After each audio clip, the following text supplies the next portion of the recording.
هسه تعالوا معنا إلى أهم كتاب من كتب مدرسة أهل البيت. يا كتاب مولانا، احنا في العقائد أهم كتاب عندنا من الصدر الأول من عصر الغيبة الصغرى. يا كتاب مولانا، ها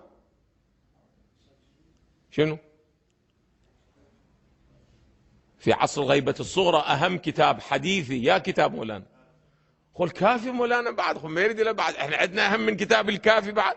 إذا عندكم مولانا دلونا في العقائد كتاب أهم من كتاب ماذا؟ من كتاب أصول الكافي. ما عندنا كتاب أهم وأوثق وأصح وأكثر اطمئنانا من كتاب ماذا؟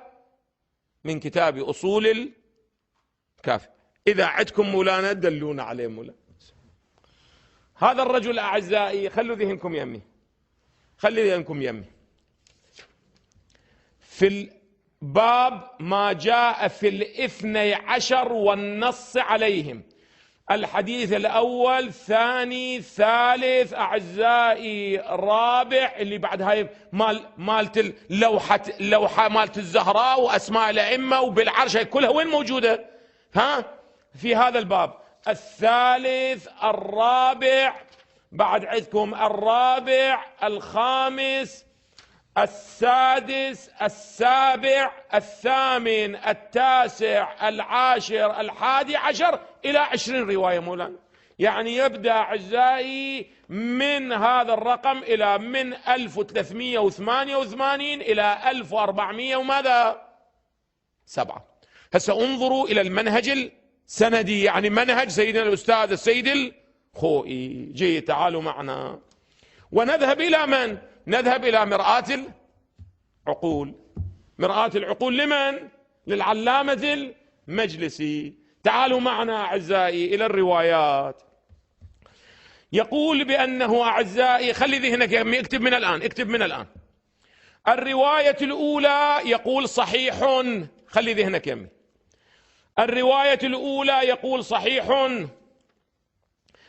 الرواية الثانية أعزائي يقول صحيح بل سند آخر. الرواية الثانية هاي الحيرة مو مالت الإمامة، إذن هن مجموعة 19 يصير مو 20. هاي الثانية لإشارة إلى الحيرة مو شيء آخر. التفت جيدا. الرواية الثالثة ضعيف، إذن احنا إلى الآن عندنا فد رواية شنو؟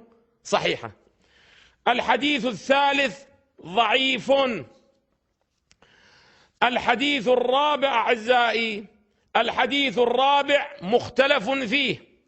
الحديث الخامس ضعيف. الحديث السادس مجهول. الحديث السابع كالسابق، يعني شنو؟ مجهول.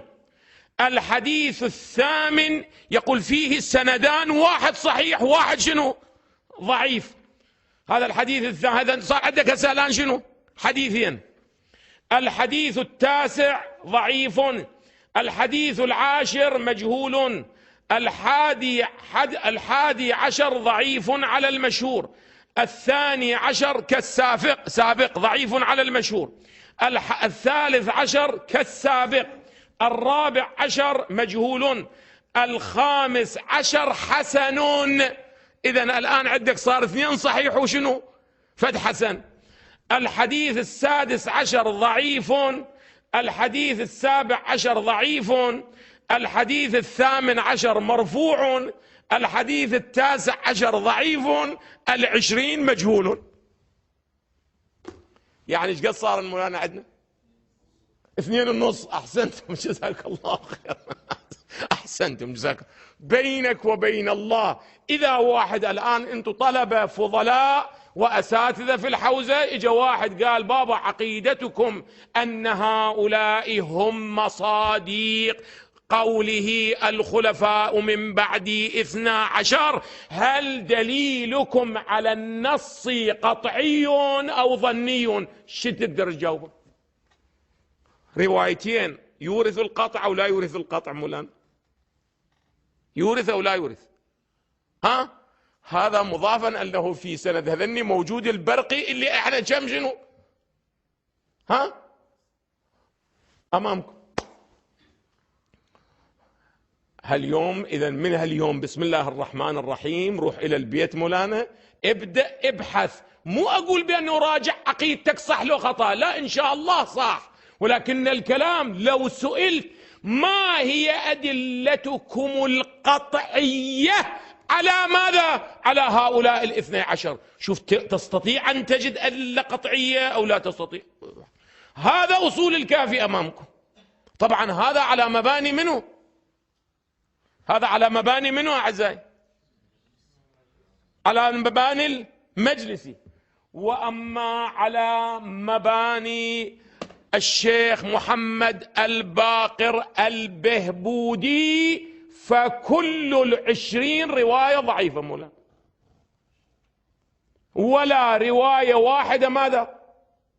صحيحة السند. ولهذا تجدون مولانا في الجزء الأول، لأنه هاي احنا الطبعة هذه ما قدرنا نحصلها في السوق، ما موجودة في السوق، محذوفة هذه، ما يجيبوها في السوق، يخافون، ما أدري ممن يخافون. على الأحوال احنا ماخذين نسخة منها، عرفتوا شلون؟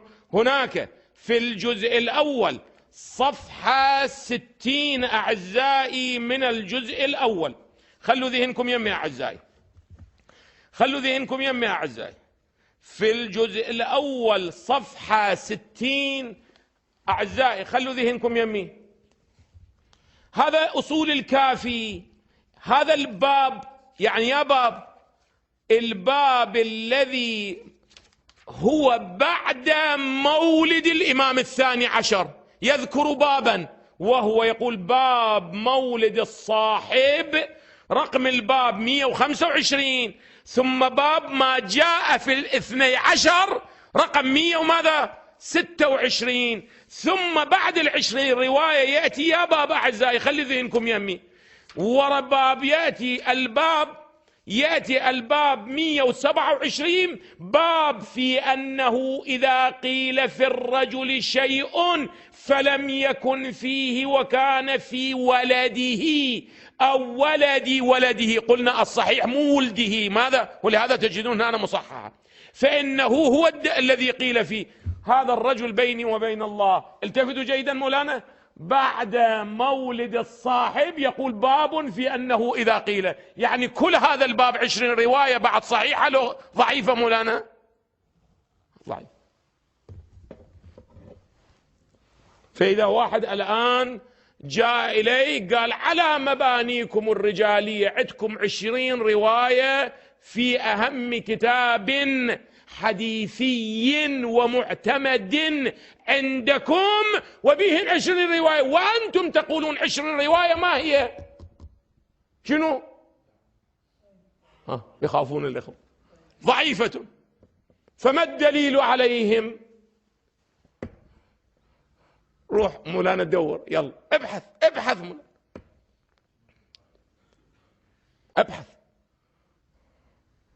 مو بصدد الله يعلم، لا تشكيك في عقائدكم ولا ابدا، وانما اريد ان اذهب بفكركم الى الان احنا صايره عندنا فد موده، ان شاء الله بكره ابينها، الوقت ده يضيق، بكره ابينها، انه بمجرد تحكي فد حكايه هذا خلاف ضروره المذهب وخلاص. وهذا اللي يعبرون عنها الان في هالزمان الخطوط الحمر. بابا فكر عقيدة، شنو خطوط حمر؟ أنا أريد أذهب بها إلى ربي يوم القيامة، لابد أتحقق، لو ما أتحقق أنت ألا تطالب الآخرين أن يحققوا في عقائدهم؟ ما تطالبهم؟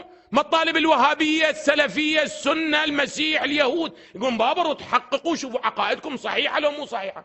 بيني وبين الله،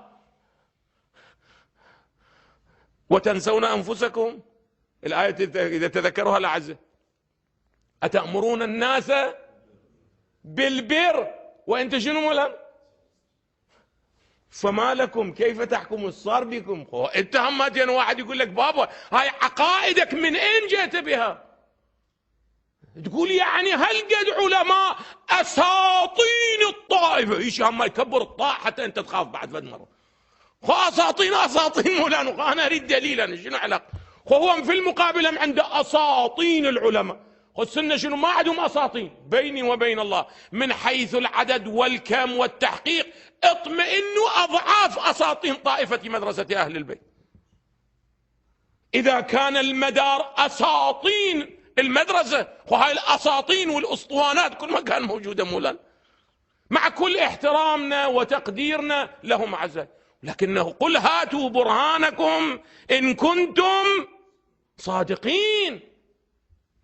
شنو حكي أساطين أساطين؟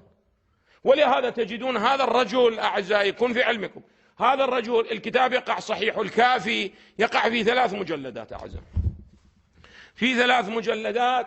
هو في آخر الجزء الثالث من كتابه يقول: لا تصح من روايات الكافي إلا 4428 رواية من مجموع 15400 رواية.